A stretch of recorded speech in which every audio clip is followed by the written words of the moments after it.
నాకు పాములంటే చచ్చేంత భయమండి. దానివల్ల నేను ఇంట్లో మొక్కలవన్నీ ఇష్టమైనా కానీ పార్కింగ్ ఏరియాలో కానీ ఎక్కడ కూడా ఒక్క మొక్క కూడా పెట్టలేదు. మనీ ప్లాంట్, తులసి ప్లాంట్ తప్ప. ఎందుకంటే మా ఇంటి ముందు ఓపెన్ ప్లాట్స్ ఉన్నాయి కదండీ! అక్కడి నుంచి పాములేమన్నా వచ్చేస్తాయేమో అని చెప్పి ఇంట్లోకి వచ్చినప్పటి నుంచి నాకెప్పుడు కనిపించలేదు. కానీ మొన్న ఒకటి కనిపించింది అండ్ ఈ రోజు ఒకటి కనిపించింది.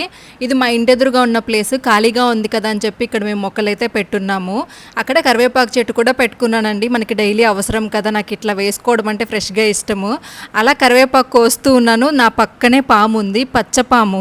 కెమెరాలో రికార్డ్ అవ్వకపోతే నేను గుర్తుపట్టలేను, నిజంగా చెప్తున్నా. ఎందుకంటే నాకు కొంచెము సైట్ ఉందనమాట. దానివల్ల నా కళ్ళేమన్నా నన్ను మోసం చేశాయేమో అనుకున్నా.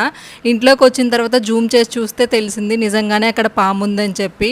ఇంకా పరిగెత్తుకొని వచ్చానంటే అది నా కంట్లో పడగానే దాని పక్కనే చేయి పెట్టి లాగుతూ ఉన్నాను.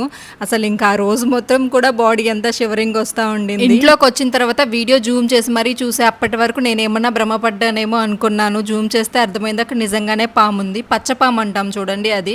అదేమంత డేంజర్ కాదు. అయినా కానీ పాములను చూసిన వెంటనే కూడా ఒక భయం వస్తుంది కదా, నాకైతే ఇంకా భయం. నాకు ఒక పిచ్చి ఉంది, కరివేపాకు ఫ్రెష్గా కోసుకుని అప్పటికప్పుడు కూరల్లో వేసుకుంటే ఫ్లేవర్ చాలా బాగుంటుంది కదా, అందుకని చెప్పి ఎప్పటికప్పుడు కోసుకుంటా. ఈ రోజు అది నా కంట్లోకే పడింది. ఏం చేయాలి చెప్పండి? వీడియో నచ్చితే లైక్ చేయొచ్చు కదా.